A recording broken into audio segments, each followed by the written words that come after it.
Movie Review by Rob.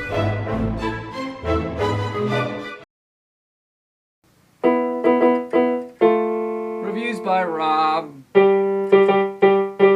Guest Sean. Alright, enough of that crap. So yeah, reviews by Rob this week. Bringing you a review. I kind of brought you one recently on the film Splice. And this week it is June 7th. I don't believe this movie that we're doing, Despicable Me, comes out until next month. I think it's July 9th. July 9th. I want to say. So we saw this at a screener about a month ahead of time. Yes. And wanted to bring you a review. Now, a lot of people have seen the trailer advertisements for this, because it's been around for, I want to say, close to a year. Yeah, I remember seeing a trailer a while ago. And none of them were like full trailers. They're all just like teasers. Yeah, and I would like to really point out that I was very annoyed by the teasers, because they were nonstop, and they had this unbearably, like, ridiculous rap song that's like, I've done a bad thing, Despicable Me. Yeah, something like For that. some reason, that was Billy Bob Thornton and Sling Blade singing it. Yeah, done a bad thing, Despicable Me. But, so, on the contrary, I'm going to start this review off saying that I loved it. It was very, very good. I enjoyed it a lot. We did see it in Colombia. In Colombia. That's not where I was going. We did see it in 3D. Okay. You said, Yes, we saw it in 3D. It's not very, like, eye-popping 3D. That's the only downfall about it is I think if it is coming to a theater near you and you can't get those special tickets to see it in 3D, it's not going to hurt you. The eye-popping 3D isn't really out there until, like, maybe the stuff during the credits. They might have done special for the 3D. Yeah. But other than that, I think it's mostly just, you know, it enhances it, and it's very close to a lot of the other animated CG films that have come out, like Horton Hears a Who. Yeah. And I like the animation style, though, because recently I watched Cloudy with a Chance of Meatballs, and although I enjoyed it, I felt the animation style of that was a little rigid compared to, let's say, this. Yeah, I know what you're saying. So, I'll go through and give you the director, because you're not really going to know.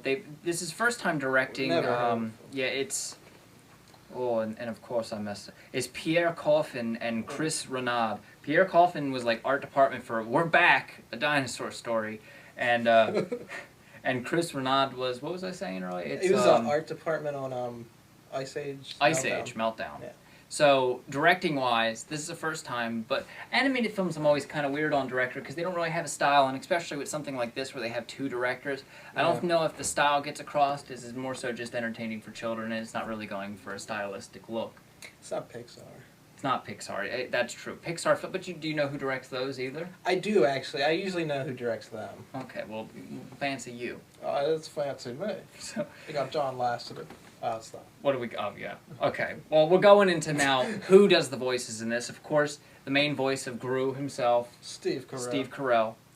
And, Jason Segel. is Vector. We have... Will Arnett. Will Arnett. As, if you don't remember Will Arnett, he was in the Arrested Development show as Job. yeah, he's the head of the evil bank. Well, I'll go through and read it, because, you know, it's too many to remember, because with movies like this, they actually, like, there's so many people that appear in it. You have Russell Brand. Dr. Nefario. Yeah. Miranda Cosgrove. Kristen, Wiig. Jeong, you might know him from the naked little Asian guy that jumps out of The Hangover. Is that Ken Jeong? I thought it was Ken Jeong. Julie Andrews. Danny McBride makes a voice appearance. Jermaine Clement from Flight of the Conchords. Mindy Kaling from The Office. A lot of voices. Yeah, tons. You have to look at it yourself. I'm not. As far as voice work goes in this film, excellent. Yes. This overall story, it's about an evil guy who's competing to be the greatest supervillain of all time. And his next big scheme is he's going to steal the moon. Using a shrinking ray. Yes. Now, I think a lot of the humor in here lies with these little creatures called minions. They, why am I doing this? They're not this... They look like this big. Corn. They look like stalks of corn without the actual kernels. Yeah, or just a giant corn kernel. Some of them, you might have seen them in the advertising campaign, but some of them have 2 eyes, some of them have 1. They're all wearing like goggles, and they wear little pants and that's about, and headgear and whatnot. But they're very reminiscent in the personalities of gremlins.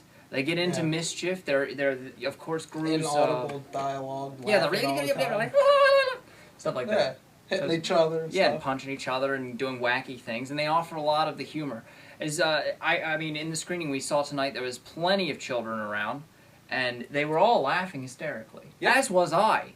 Not hysterically. I wasn't like crazy, convulsing laughing. It's funny. But I really enjoyed it, and I think that I don't know if it has tons of adult humor. Not too much, maybe a few things. But at the same time, sometimes a film doesn't need adult humor to get audiences like with their kids to laugh. But it just the humor alone does the job. And I felt like at no point in time was I looking at my watch. At no point in time was I bored with the plot. At no point in time did I cringe at any of the voice acting. And I was really in it the entire time. Oh, speaking of voice acting, Jack McBride has 2 voices. 2 voices, yeah. He's a fat guy. In case you don't know who that is, he plays Kenneth on 30 Rock. Yes. But yeah, overall, I really enjoyed it. I'm trying to think if there's anything else about it I want to say other than like I just think the advertising campaign was a little too in your face. But the none movie of it really itself, touched on the plot at all, which I kind of liked, I guess, because I didn't know what the story was. Yeah, I didn't know what what the plot was going to be. We're not ruining it for you. Like I said, he's trying to steal the moon, and that's just the general plot, and stuff happens from there. Yeah.